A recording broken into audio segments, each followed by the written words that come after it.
दोस्तों नमस्कार, स्वागत है आप सभी का। जैसा कि दोस्तों आप जानते हैं, किसी भर्ती संबंधित कोई भी जानकारी होती है, कोई भी नई और बड़ी अपडेट आती है तो सबसे पहले आप सभी को online adopter study YouTube channel के माध्यम से दे दी जाती है। इस वीडियो में हम बात कर रहे हैं सीएम योगी के माध्यम से भर्ती में अगर आयोग करेगा भेदभाव तो उस पर गिरेगी गाज। साथ ही साथ अगर बात की जाए 1,12,000 पदों पर नई शिक्षक भर्ती के बारे में, 63,000 पदों पर नई प्राथमिक शिक्षक भर्ती को लेकर, साथ ही हम बात करेंगे सभी छात्रों को मिलेंगे 25-25 हज़ार रुपयों के बारे में भी। और ये जो जानकारी है वो यहाँ पे दी गई है सरकार के माध्यम से, ठीक है। तो साथ ही बात करने वाले हैं एमपी वर्ग 3 की शिक्षक भर्ती को लेकर एग्ज़ाम डेट के बारे में।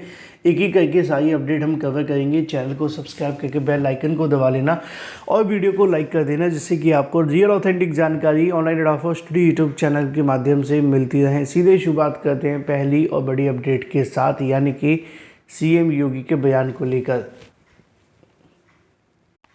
दोस्तों काफ़ी दिनों से अभ्यर्थी कमेंट करके पूछ रहे थे कि सर एमपी टेट वर्ग 3 के लिए कोई बेस्ट स्टडी मटेरियल सजेस्ट हो, जिसके आधार पे हमारा कहीं ना कहीं जो पेपर है वो ऐसा हो जाए जो हम पढ़ करके जाएं सेम वही आ जाए। तो इसको लेकर मैंने चेक कर रहा था और चक्षु प्रकाशन की ये बेस्ट बुक निश्चित तौर पर आप सभी के एग्जाम के पैटर्न के आधार पर 100% तैयार की गई है। यानी कि आप देखेंगे कि जब आप इसको पढ़ेंगे ना तो आपको खुद लगेगा कि जो आपके एग्जाम के लिए मोस्ट एक्सपेक्टेड और इंपॉर्टेंट स्टडी मटेरियल है वो आपको इसके अंदर देखने के लिए मिलता है। और इसमें आप सभी को इतना ही नहीं, 2450 से ज़्यादा महत्वपूर्ण क्वेश्चंस देखने के लिए मिलते हैं। 25 प्रैक्टिस सेट भी आते हैं, जैसा कि आप सभी की स्क्रीन पर है। और इसमें मोस्ट एक्सपेक्टेड क्वेश्चंस के साथ में उन सभी की सटीक और सही उत्तरमाला भी दी जाती है व्याख्यात्मक हल के साथ। और ये सभी वो क्वेश्चन है जो आपके एग्जाम के लिए मोस्ट इंपॉर्टेंट है और आने वाले समय के अंदर पूछे जाने वाले हैं। तो प्रिपरेशन करने का सबसे बेहतरीन तरीका कोई है तो वो ये। और अगर आप एमपी टेट वर्ग 3 के लिए सब्जेक्ट वाइज बुक लेना चाहते हैं तो वो भी अवेलेबल है, हिंदी, इंग्लिश, गणित। इसके अलावा जो आपकी जो भी बुक एग्जाम के लिए महत्वपूर्ण है उन सभी के लिंक मैंने आपको वीडियो की डिस्क्रिप्शन में दे दी है। आप इन बुक को अमेजॉन, फ्लिपकार्ट या किसी भी ऑनलाइन वेबसाइट से या ऑफलाइन जाकर के स्टोर से भी परचेज कर सकते हैं। आपके नज़दीकी घर के आसपास भी अवेलेबल है। अभी जाएँ और चेक करें, अपनी प्रिपरेशन शुरू कर दें। दोस्तों मुख्यमंत्री योगी आदित्यनाथ के माध्यम से समय समय पर जो बयान है वो दिए जाते रहे हैं। कई बार कहीं ना कहीं वो उनके माध्यम से जो बयान दिए जाते हैं वो एक तरीके के जो भी संस्था है या जो भी कहीं ना कहीं विभाग है उनको एक धमकी के तौर पे भी देते रहते हैं। उनकी तरफ से कहा गया है कि जो भर्ती आयोग हैं उनके बारे में, अब वो कहते क्या है पहले उसको देख लेते हैं, समझ लेते हैं, उसके बाद हम डिटेल में बात करेंगे। यहाँ पे अगर बात की जाए सीएम योगी के माध्यम से कहना है कि भर्ती में अगर भेदभाव हुआ तो आयोग के ऊपर गिरेगी गाज। इसके संबंध में सीएम योगी के माध्यम से कहा गया, वो आप यहाँ देख सकते हैं। किसी नौजवान के भविष्य के साथ किसी भर्ती बोर्ड और आयोग ने अगर भेदभाव किया तो उनकी जवाबदेही तय होगी। किसी ने भर्ती प्रक्रिया में अगर सेंधमारी की तो उसकी जो 7 पीढ़ियाँ हैं वो सेंधमारी का जवाब देना पड़ेगा। अब मुद्दे की और महत्वपूर्ण बात यह है कि उनका जो दावा है या उनका कहने की जो मोटिव है वो ये है कि भर्तियों के अंदर कोई धांधली नहीं होनी चाहिए। पहला, चाहे वो कोई सॉल्वर गैंग के माध्यम से हो, दूसरा आयोग के माध्यम से कोई धांधली नहीं होनी चाहिए, क्योंकि आयोगों के माध्यम से भी कई बार इस प्रकार की हमने खबरें सुनी हैं कि धांधली हो जाती हैं, खबरें निकल कर आ जाती हैं। लेकिन मुद्दे की और महत्वपूर्ण बात इतनी सी है कि भर्ती भी तो होनी चाहिए, है ना। क्योंकि भर्तियों के अंदर धांधली, भ्रष्टाचार की जो बातें हैं वो एक तरीके तक सही हैं, लेकिन इनके लिए महत्वपूर्ण उतना ही है कि भर्ती होना। जब तक भर्ती नहीं होगी तब तक सारी बातें कहीं ना कहीं धरी की धरी रहेंगी। चलिए, ये तो बात हो जाती है सीएम योगी के बयान के बारे में। अब बात कर लेते हैं अपनी अगली अपडेट को लेकर। 1,12,000 पदों पर नई शिक्षक भर्ती के विज्ञापन के बारे में, एग्ज़ाम को लेकर, साथ ही साथ 63,000 पदों पर नई प्राथमिक शिक्षक भर्ती के बारे में, इसको लेकर भी जानकारी आज ही के अलग अलग समाचार पत्रों में देखने के लिए मिलती है। लिखा हुआ है कि 2 चरणों में होगी 1,12,000 से ज़्यादा पदों पर शिक्षकों की नियुक्ति। प्रदेश में चौथे चरण की शिक्षक नियुक्ति को लेकर तैयारी की जा रही है। जल्दी इसको लेकर जो अध्याचन है वो आयोग को भेज दी जाएगी। आगे लिखा हुआ है कि बिहार विधानसभा चुनाव से पहले राज्य में चौथे चरण यानी कि TRE 4 को लेकर जो नियुक्ति की प्रक्रिया है वो युद्ध स्तर पर चल रही है। शिक्षा विभाग पूरी तरह से एक्शन में आ चुका है। सभी 38 जिलों में प्रारंभिक, माध्यमिक और उच्च माध्यमिक विद्यालयों में शिक्षकों के पदों पर रिक्तियाँ मांगी गई हैं। अब तक शिक्षा विभाग की ओर से विभिन्न जिलों में 63,000 से ज़्यादा रिक्तियाँ मिल चुकी हैं।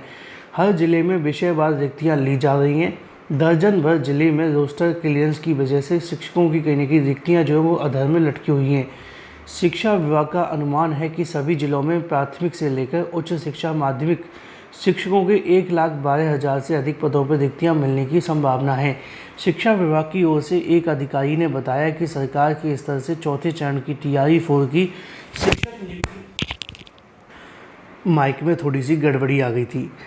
लिखा हुआ है टीआरई 4 को लेकर जो शिक्षक नियुक्ति की प्रक्रिया है उसको लेकर जो प्रोसेस है वो स्टार्ट कर दिया जाएगा और इसलिए सभी जिलों से कहने की रोस्टर क्लियरेंस के बाद में रिक्तियों के आधार पर नियुक्ति प्रक्रिया प्रारंभ कर दी जाएगी। आगे ये भी लिखा हुआ है कि सबसे पहले टीआरई 4 के बाद माध्यमिक शिक्षक पात्रता परीक्षा को लेकर जो आयोजन है वो देखने के लिए मिलेगा और आगे लिखा है कि एसटीईटी परीक्षा का भी जो आयोजन है वो देखने के लिए मिलेगा। अब महत्वपूर्ण मुद्दे की बात इतनी सी है कि फ़िलहाल अगर बात की जाए तो बिहार के अंदर 1,12,000 पदों पर भर्तियां होनी है, जिसमें टीआरई 4 के लिए 63,000 पदों पर भर्ती होगी। बाकी के जो पद रहने वाले हैं उनके संबंध में लिखा हुआ है कि इन पदों को लेकर अलग से विज्ञापन जारी होगा, यानी कि पहले टीआरई 4 का विज्ञापन आएगा 63,000 पदों पर, उसके बाद में टीआरई 5 का विज्ञापन आएगा।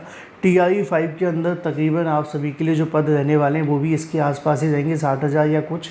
लेकिन उसके अंदर एक बात और है और वो ये है कि उससे पहले आपके लिए एसटीईटी परीक्षा का आयोजन देखने के लिए मिलेगा। अगर एसटीईटी परीक्षा का आयोजन होगा तो मतलब साफ़ है कि टीआरई 5 अब आपको अगले साल देखने के लिए मिलेगी, यानी कि 26 के मिडिल में।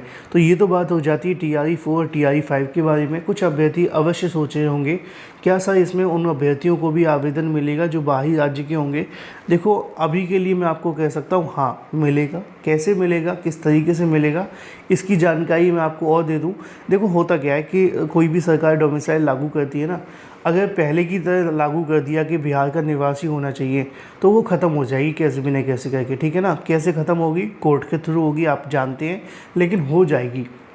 लेकिन अगर ये ऐसे लागू नहीं करते हैं, कह देते हैं कि नहीं भाई कोई और तरीका अपना लेते हैं, जैसे कि बहुत सारे राज्य अपनाते हैं कि हमारे राज्य का टीईटी आपको पास होना चाहिए, तो ये डोमिसाइल तो लागू नहीं हुआ ना। लेकिन इससे क्या हुआ कि आधी से ज़्यादा जो भीड़ है वो कम हो गई। क्यों? क्योंकि उनके राज्य का टीईटी बहुत सारे अभ्यर्थी पास नहीं करेंगे। आपने देखा होगा आप में से बहुत कम अभ्यर्थी हैं जो किसी अन्य राज्य का टेट पास करते होंगे। तो एक तरीका होता है डोमिसाइल लागू करना, एक तरीका होता है कि डोमिसाइल को एक दूसरे तरीके से लागू कर देना, जिसमें डोमिसाइल का नाम तो नहीं होता लेकिन नियम हो जाता है और उस नियम को हटाया भी नहीं जा सकता, क्योंकि हर राज्य का अपना टेट है, अपनी प्रक्रिया है।